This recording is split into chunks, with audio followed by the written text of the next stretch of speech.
bienvenue sur Astroéthique. J'espère que vous allez bien. Je suis ravie de vous retrouver pour parler de nos âmes, de nos cœurs, des énergies qui nous accompagnent en ce moment et de tout ce qui nous fait vibrer et avancer.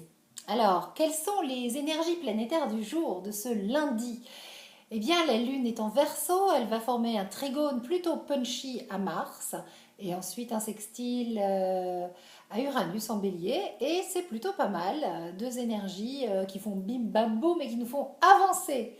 Et donc ça m'a inspiré quoi cette belle Lune en Verseau qui est mon signe. Ça m'a donné envie de répondre à vos messages qui sont venus sur le thème de la rupture amoureuse. Alors vous allez me dire quel rapport entre la Lune en Verseau et la rupture sentimentale? Eh bien tout simplement le futur. Voilà, le futur. C'est ça le rapport. Alors je vais vous dire pourquoi je vous parle de ce sujet aujourd'hui et pourquoi j'ai intitulé ma vidéo Comment surmonter une rupture sentimentale. Tout simplement parce que vous avez été nombreux et nombreuses à m'envoyer des messages sur ce sujet, nombreux et nombreuses à me raconter vos peines de cœur, à me les déposer. Je sais pas, j'ai eu l'impression que vous les couchiez sur papier, que vous libériez en faisant ça. Et je voulais vous dire merci, c'est un très beau cadeau. Ce sont des témoignages d'amour et de confiance de votre part. Voilà. Sachez que je lis tous vos messages. Je prends le temps pour vous répondre. Donc ça peut prendre un petit temps avant que je vous réponde. Mais ceux à qui j'ai déjà répondu, vous pouvez en témoigner. Hein, je vous réponds.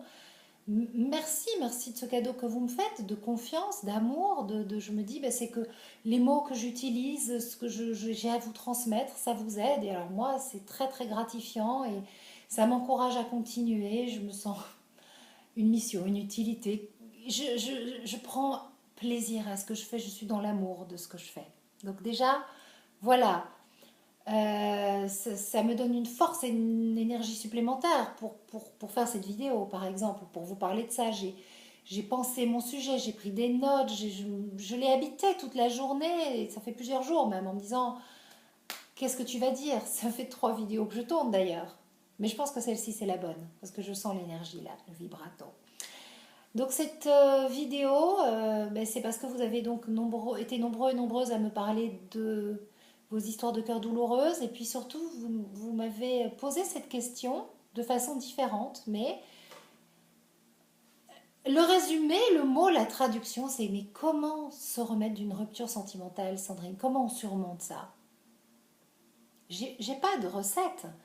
Hein, parce que j'ai pas la prétention d'en avoir, c'est pas le but de mes vidéos. Moi, le but c'est de vous transmettre une énergie que je porte en moi et qui est le fruit de choses que j'ai accumulées et qui est que de la lumière et de l'énergie de l'amour en fait. Hein.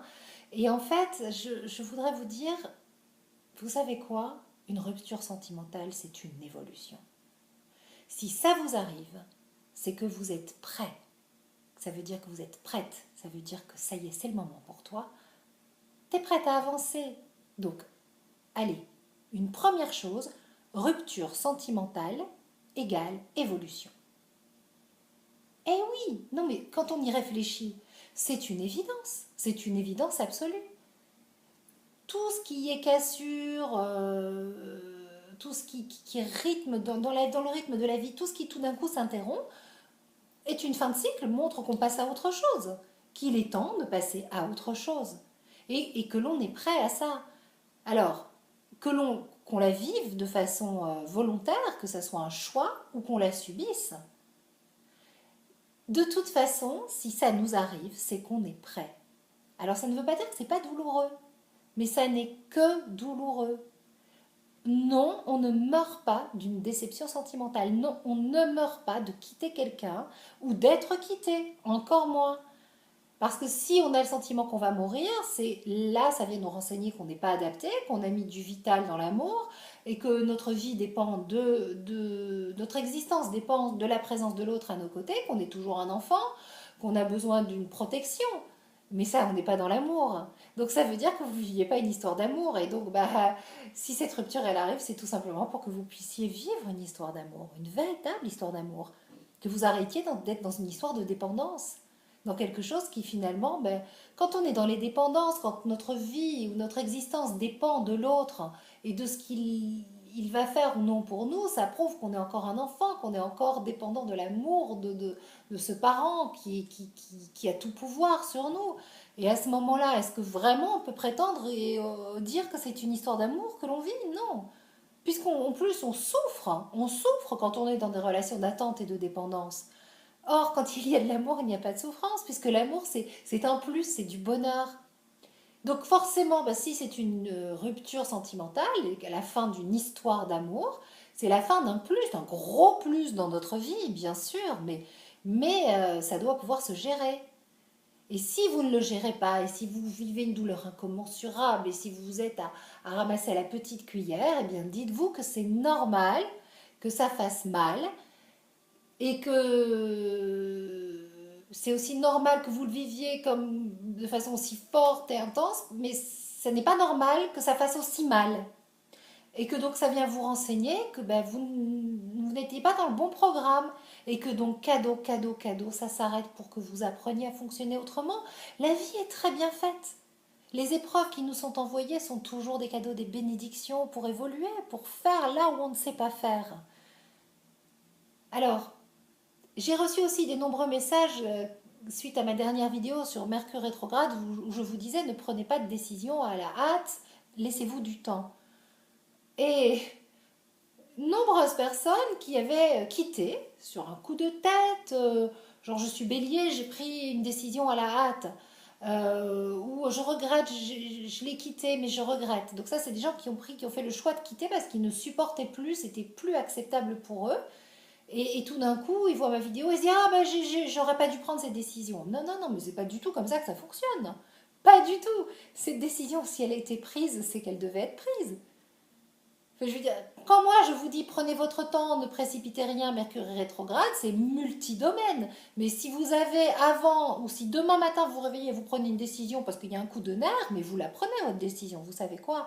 Parce que les décisions qu'on prend sont toujours les meilleures, puisqu'elles sont en fonction de ce que l'on vit, en fonction du niveau de stress que votre cerveau sait gérer. Votre cerveau, il ne connaît que vous, hein, donc il prendra la meilleure décision pour vous. Qu'elle soit bonne ou mauvaise, elle est bonne pour vous.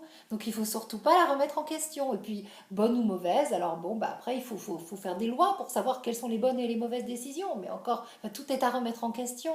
Donc forcément, si vous avez pris une décision de vous séparer, eh ben, c'est que c'était la bonne, même si vous la regrettez. Au moment où vous l'avez prise, c'est qu'il fallait prendre celle-là. Et ça va forcément faire bouger quelque chose. C'est que vous étiez prêt ou prête à faire évoluer la situation. Et pareil, si vous subissez la séparation, c'est que vous êtes prêt, même si vous vous en rendez pas compte, à passer à autre chose parce que vous ne pouviez plus rester dans cette situation de il fallait changer. Oh non, c'était merveilleux, c'était pas une situation de t'es sûr, pose-toi vraiment la question parce qu'à un moment, il faut se réveiller. Hein.